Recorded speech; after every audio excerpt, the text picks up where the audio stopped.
Hi friends, ಸುನೀತಾಸ್ ಕುಕ್ಕಿಂಗ್ಗೆ ಸ್ವಾಗತ. ನಾನಿವತ್ತು ನಿಮಗೆ ಸೀಬೆಕಾಯಲ್ಲಿ ಚಟ್ನಿ ಮಾಡೋದು ಹೇಗೆ ಅಂತ ತೋರಿಸ್ಕೊಡ್ತೀನಿ. ಸೀಬೆಕಾಯಲ್ಲಿ ವಿಟಮಿನ್ ಸಿ ಹೇರಳವಾಗಿರುತ್ತೆ.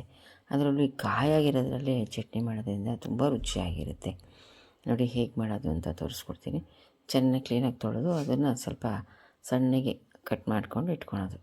ನೋಡಿ ಬೀಜ ಸಮೇತ ಇರಬೇಕು, ಕಾಯಿ ಅಂಶ ಇರುತ್ತಲ್ಲ ಅದಕ್ಕೆ ಏನೇನು ಬೇಕು ಅಂದರೆ ಒಂದು ಬಟ್ಲು ಕಾಯಿ ತುರಿ, ಫ್ರೆಶ್ ಕಾಯಿ ತುರಿ, ಮತ್ತು ಇದಕ್ಕೆ ತುಂಬ ಇಂಪಾರ್ಟೆಂಟ್ ಅಂದರೆ ಪುದೀನ ಸೊಪ್ಪು ಒಂದು ಅರ್ಧ ಕಪ್ ಆದರೆ ಸಾಕು.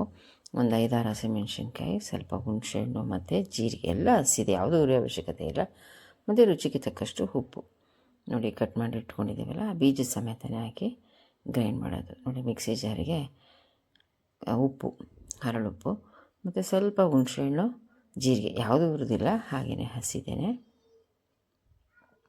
ಹಾಗೆ ಒಂದು 5-6 ಹಸಿಮೆಣ್ಸಿನ್ಕಾಯಿ, ಸ್ವಲ್ಪ ಖಾರ ಮುಂದಾಗಿರ್ಬೇಕು ಇದಕ್ಕೆ. ಹಾಗೂ ಪುದೀನ ಸೊಪ್ಪು, ನೋಡಿ ತೊಳೆದು ಇಟ್ಕೊಂಡಿದ್ದೀವಲ್ಲ ಈ ಪುದೀನ ಸೊಪ್ಪು.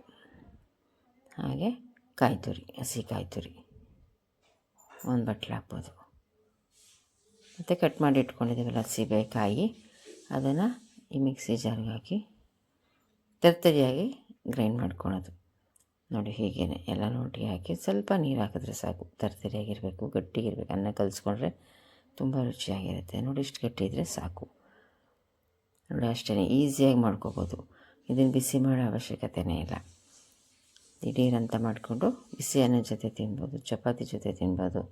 ಈಗ ಚಟ್ನಿ, ಕಾಯಿ ಚಟ್ನಿ ಹೇಗೆ ಮಾಡ್ತೀವೋ ಹಾಗೆಯೇ ಇದನ್ನು. ನೋಡಿ ಒಗ್ಗರಣೆ ಹಾಕ್ಕೊಳೋದು. ಸಾಸಿವೆ, ಒಣಮೆಣ್ಸಿನ್ಕಾಯಿ, ಕರ್ಬೇವಿನ ಸೊಪ್ಪು ಒಗ್ಗರಣೆ ಹಾಕ್ಕೊಂಡ್ರೆ ರುಚಿಯಾಗಿರೋ ಸೀಬೆಕಾಯಿ ಚಟ್ನಿ ರೆಡಿ ಆಗುತ್ತೆ. ಪ್ಲೀಸ್ ಇಷ್ಟೊತ್ತು ನನ್ನ ವಿಡಿಯೋ ನೋಡೋದಕ್ಕೆ ಲೈಕ್ ಮಾಡಿ, ಸಬ್ಸ್ಕ್ರೈಬ್ ಮಾಡಿ, ಶೇರ್ ಮಾಡಿ. ಧನ್ಯವಾದಗಳು.